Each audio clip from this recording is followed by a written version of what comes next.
Hello, Internet. My name is Amanda Hartley, and I'm approximately 30 years old. I live in Ontario, Canada, and we are now in our 4th round of lockdown due to an outbreak in the community. Now, I'm all for public safety. I'm gonna stick this one out, but I am just so bored and lonely and sick and tired, and it just turns out I guess I just don't like my own company that much. So I'm pretty miserable, and I'm really trying a bunch of new stuff to try to get myself out of this slump.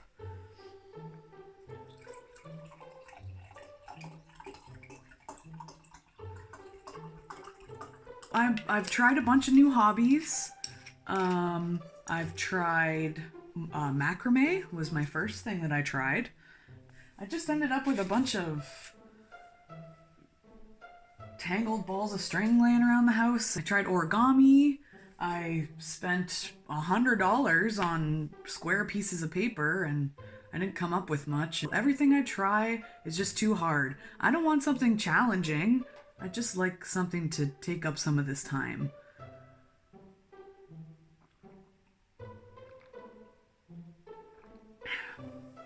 So I've tried a bunch of new things, and now I'm gonna try vlogging.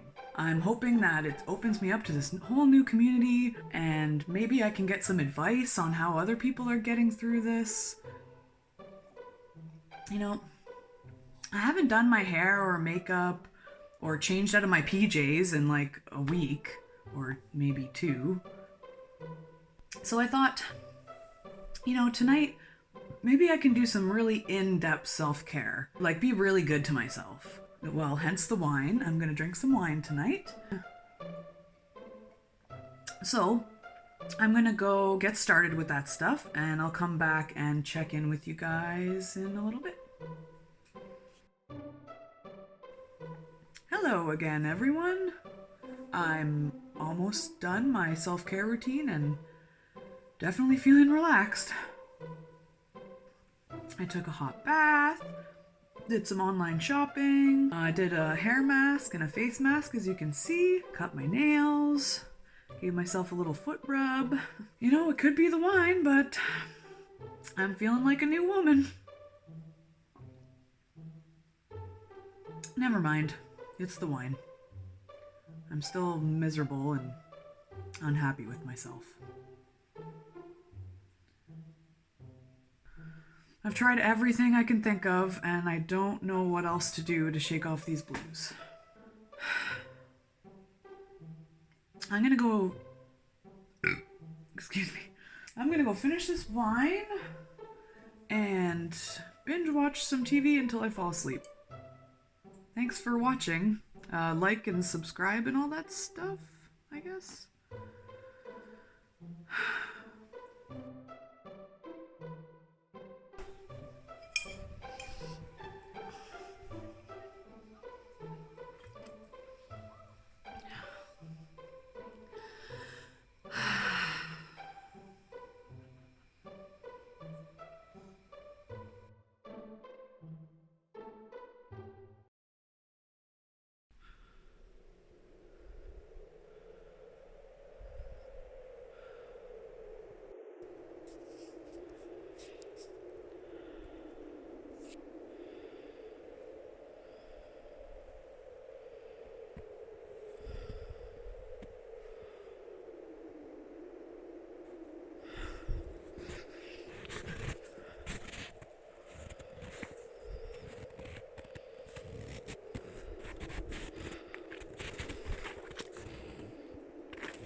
Care. Go away. You best leave now. You don't want to deal with this grumpy old lady. You better not be standing there when I get up from behind this table. I thought I told you to... Amanda Hart!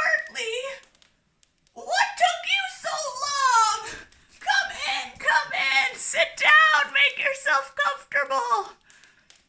Oh, I'm not usually this fond of guests, but you, my child, you have my blood running through your veins, you lucky girl. My name is Gresmeralda, and I am one of your many ancestors. And my ancestor knowledge tells me exactly why you've come to visit me tonight. You're looking for advice on how to get through these lonely, uncertain times you're facing on Earth at the moment. You've come to the right place. Oh, how rude of me. I guess I should tell you where you are. Welcome to the in-between place. It's the place that rests in between your earthly realm and the realm of spirits. It sounds fancy, I know, but it's really just where the gods throw their garbage. That's how I ended up here. Long ago, I too lived in your earthly realm on a beautiful island. I was a wise woman, which is just what we called medicine people back in the day. I had a very powerful connection with the spirit of the earth. I studied with her for many years to gain my knowledge. Townsfolk would come to me for anything from scrapes to broken bones, from counseling to veterinary services, marriage ceremonies to funeral rites. Basically, if anyone had a problem, they came to me to fix it. And I was the only medicine woman on the whole island, so you could say I was the most important person there. That's what I would say. The world's first essential worker. Anyway, I lived in a time when the people started to take for granted their relationship with nature. They became greedy and started to take too much from the land and the waters. I warned them that if they continued this way, the earth would be forced to defend herself. But nope, nobody listens to old Gresmeralda.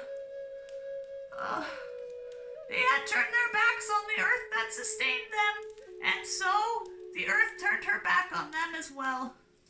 Oh, there were floods, wildfires, earthquakes, all manners of disaster. Not unlike what you're facing today on Earth. Oh, but the worst of all was the sickness. A plague washed over the island that was so powerful, not even my remedies could ease the suffering of its victims. Nothing I tried would help. So one particularly awful night, I begged the spirit of the earth to ease this suffering. And that night she came to me in a dream. And she told me, in order to put an end to all this chaos, she must do two things. First, she must heal herself from the wounds that the people had caused with their greed. And second, she must ensure that the people would work to repair their relationship with her, so this would never happen again. This would require a great sacrifice on my part. You see, in order to heal herself, the spirit of the earth would have to reabsorb the power that she had granted me, thus launching me into the in-between place, never to return. This sacrifice would also be necessary for the reparation of the relationship between the people and the earth. In the sense that, if the people ever wanted to regain any of the knowledge of the wise woman, which they needed to survive, they would have to reconnect with the earth and learn how to listen to and respect her once again. For my sacrifice, the spirit would allow me to visit each of my descendants at a time of crisis in their lives to help them and to ensure that my story would not be lost to history, where humans would be doomed to repeat it. And so, I have lived here alone for centuries now, with only the occasional visit from those fortunate enough to share my blood, and a pesky animal now and then. Now, my child, why was I telling you that story again? Oh, right! You're seeking advice on how to get through this pandemic. Well, since I have so much advice and wisdom to choose from, we better just cast you a lot. And we'll trust that the stones and bones know what advice you need to hear. Shum shalaben, revite my two C's. Granavast, Granavast, Granutis! Pretty impressive, eh? Yeah, well, let's see here. It says, in the next few months, you will face unimaginable hardships. Just give up now. You're not strong enough to face them. No, this can't be right. Oh, silly me! I'm reading them upside down. Oh, I gave you a bit of a scare, didn't I, my dear? So sorry. Let's give them a read the other way. Yes, this makes a lot more sense. It says, when you're feeling lonely, take a walk in nature. Notice how Mother Earth provides everything you need. And notice that what you need does not include $100 worth of origami paper. Spend some time with the plants, birds, animals, and insects that you see. They are the best teachers and very good company. Except the mosquitoes. Take a minute to think about all of the ancestors who came before you and know that they are watching over you. You know, it took a few million ancestors to get you here, and they're all cheering you on. Although you may feel lonely, you are never truly alone. When you find yourself wishing life was easy, just remember, nothing worth doing is easy. I hate to break it to you, kid, but life's not supposed to be easy. Gosh, why are young people so afraid of a little hard work these days? Well, I know better than anybody that in order to have a good life, you have to put the effort in.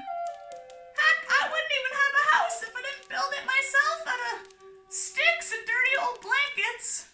And you, my child, you are creative and brilliant and talented, and you could be the world's best macrameer if you wanted to be, but I have a feeling you want something more. Whatever that is up to you, and you have to work hard to make it grow. When you can no longer stand your own company, that means it's time to look inside.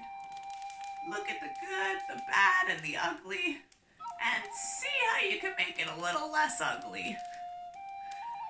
At the end of the day, you always come home to yourself, and your only true home is within you. It's your choice if you want it to be a dark, dirty home full of hate and anger, or a bright, loving, safe home where you can go to reconnect and recharge. Only you can choose, and only you can create inner peace for yourself.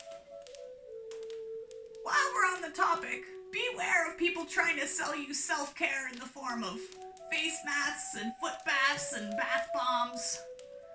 Self-care isn't really about pampering yourself, and it actually shouldn't cost anything.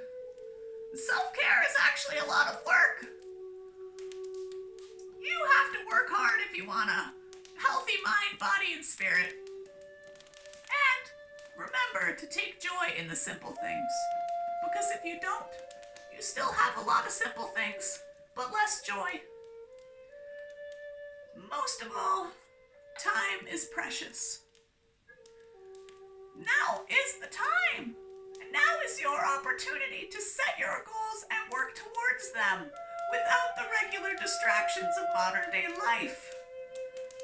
Take it from me, time on earth is not infinite. It's a privilege, so don't waste it.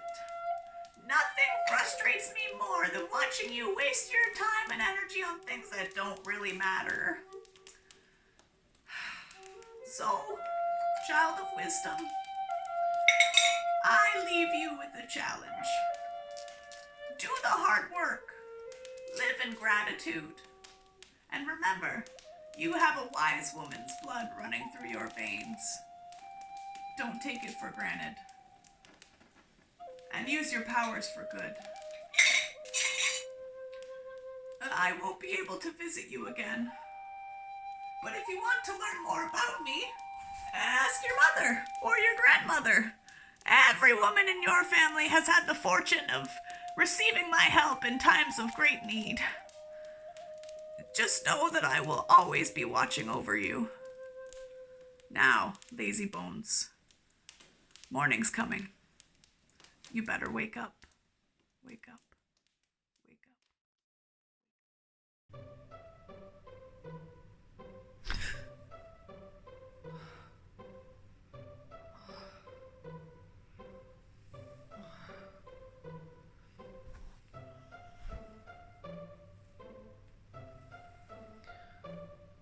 Hi, Mom.